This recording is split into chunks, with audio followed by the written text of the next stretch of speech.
we're going to talk about what to expect on the new digital SAT. Alexis Avila here at our office in Wellesley, Massachusetts.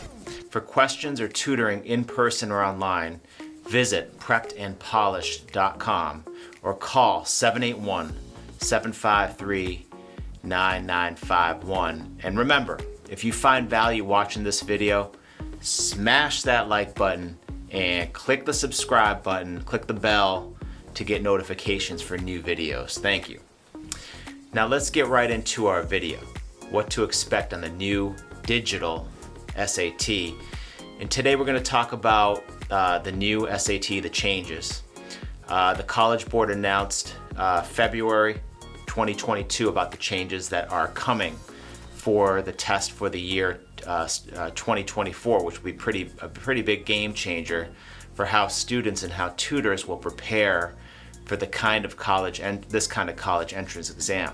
We're going to cover what we know and what we don't know about this test, focusing first on a few of the items that are known, and then moving on into some speculation and some ideas that we are thinking will be part of the conversation over the next couple of years leading into the full administration in 2024.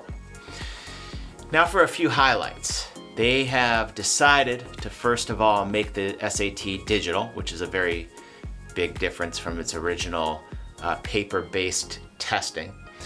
Prior to COVID, there was a discussion of creating a digital as well as a paper-based test, and unfortunately when COVID hit, the College Board decided to take a back seat on this, but it looks like they're planning to move it to a fully digital test. So it will be a shorter test, 2 hours. There will be two sections of the test, a critical reading and writing set of tests, as well as the math section of the test. There will be a calculator use allowed for all the math, as opposed to right now, where only part of the math is calculator usage. The passage length and questions for the critical reading and writing set of tests will also change to have only one question per passage. Now that's kind of the highlight reel. Now let's get into a little bit more specifics here. What we know is that the timing for the SAT that will first be available in digital format starting in 2023 for international students only. The US will get a form of the new digital version of the PSAT October 2023. Then in 2024, it will go into full effect digital for the SATs. Now, this will most likely affect the current 9th graders, the class of 2025 moving forward. In terms of the format of the test, there will be two sections of the test, a critical reading and writing and a math section. There'll be a 10-minute break between the two sections, but in each of these sections, there will be two individual modules for each one. So there'll be two critical reading and writing sections and two math sections. Now the first of both of these will be section adaptive. That means that students will experience a certain level of difficulty of questions, and based on how they perform on those questions, the next module will adjust accordingly, suggesting that if students do really well in the first half, they'll receive a harder section on the next one. Similarly, if they don't do as well in the first section, the second section will be perceptively less challenging and will therefore affect their scores. In terms of the tools students will be able to use on the test, there'll be a navigational system within the same module. So assuming we'll be able to flip between questions, go back and forth, click certain questions, we can assuming you can go out of order and go back over it within the same module before you progress to the next one. There will also be a countdown timer, either enabled or hidden, on the test so that you can keep track of your timing. And this is going to be very helpful for students who need just a little bit of extra help in terms of managing their time from one section to the next, or noting how much time they have at the end of the section. So there will also be a built-in graphing calculator. Now, It's unclear what type of graphing calculator, if it will be a TI-89, TI-84, pretty much any kind of Texas Instrument. But a student will also be allowed to use a personal calculator if they so choose, as long as it's under the approved category for the College Board for the SAT. As of right now, however, I do not know if they will be adjusting any kind of recommendations or requirements for the calculator usage for that section of the test. So that might change. Now, there will also be a common math formula sheet included on the math section.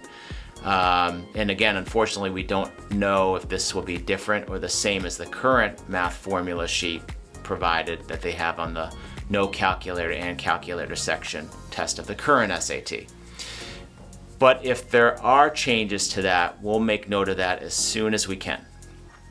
Finally, there will be more time per question, but there will also be fewer questions for each section. So it's going to be up to the student to keep track of his or her time throughout the test. Now, in terms of content, I mentioned this before, for the critical reading and writing set, they're going to be shorter passages with kind of one question per for each passage. It's a little bit unclear if it will only be affecting the reading side of the current style of the writing and language section, which could include a passage with a couple of questions. But if they do shorter passages, it's unclear if that passage length would be just one paragraph, several paragraphs worth. But they can say that it will just be one passage, one question related to that passage, which I think definitely will be for the reading section. Now, this might be beneficial for some students depending on the passage. So it's going to be a matter of understanding what kind of passages they're going to have for the reading section, as well as the writing and language section, to see how exactly that will affect the student's approach to choosing which passages to maybe initially answer or skip over and come back to.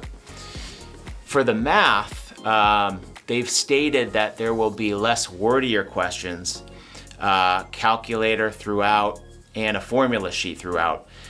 Now, it's unclear at this time what they mean by less wordier questions. I mean, there's some questions that are definitely word-based problems that are challenging for students currently, but there are also experimental questions or data analysis questions. So it's unclear how those questions will be affected by this, or if there will be a different kind of question distribution as a whole for the math section, or will they continue to keep the same level of math content that they've been using since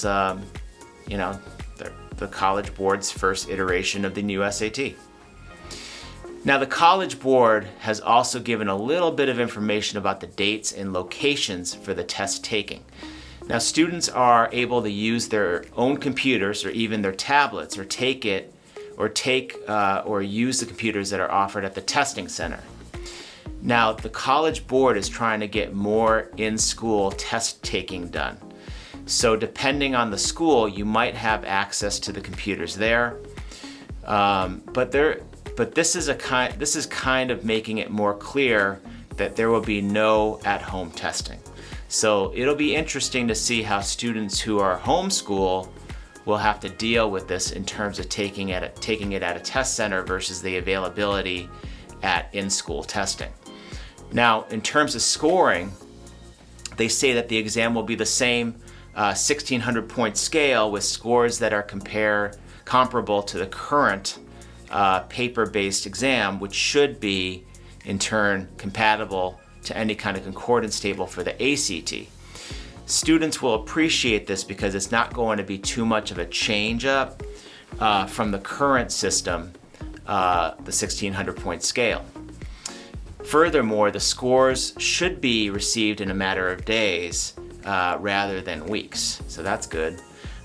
They also say that there will be multiple full-length tests available for practice on testing platforms by the end of this year. So be on the lookout for those later this year.